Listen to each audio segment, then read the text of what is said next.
Yes, niaje, nipo na mwanangu hapa, nataka nimuulize maswali mawili matatu. Vipi mwanangu? Kama gaa. Mimi mwanangu nataka nikuulize swali moja kama sio mawili. Uko tayari? Hivi kwenye maisha ya kweli demu huwezi kumuunga kiasi gani cha pesa ambacho wewe huwezi kumpa? Kiwango cha pesa ambacho mimi siwezi nikampa. Huwezi kumpa demu, yeah. Ambacho yeye anakitaka. Yeah.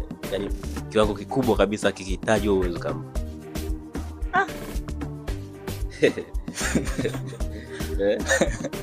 No, hizi mchezo. Mimi kwanza kuonga siongi. Wewe inakuaje demu wako anaishi? Mimi sionga, afu bahati nzuri anataka kwa na mimi moja. Sio watu wanaopenda penda.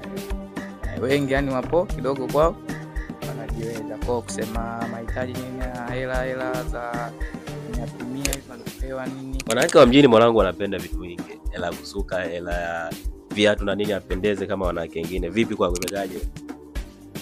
Mwanamke nishampata. Hata kuna mwanao nani Ochinso anajua.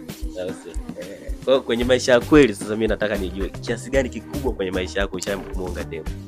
Kiasi kikubwa. Ilikuwa 2600. Usege nakwambia kwa 2600 nenda nilimpa hiyo na kwa ajili ya itaka simu zao za mkopo hiyo. Alienda kufungulia simu basi. Hiyo 2600 na tangu siku hiyo ndo sijamonga tena chengine hadi nimeachana naye. Of course ushawahi kuingia kwenye ukaribu na washikaji tofauti. Na kitu gani ambacho wewe mshikaji wako akikuletea unamkataa chapo? Yaani unajitenga naye pepe.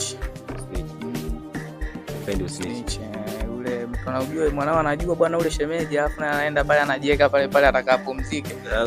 Ile message wengi na wakataa. Yaani so demu wangu ndo hata anajua bwana huyu rafiki yangu ule rafiki yangu afu rafiki yangu atembea na demu rafiki yake na mimi rafiki yangu mimi namkataa. Uhakika mwanangu.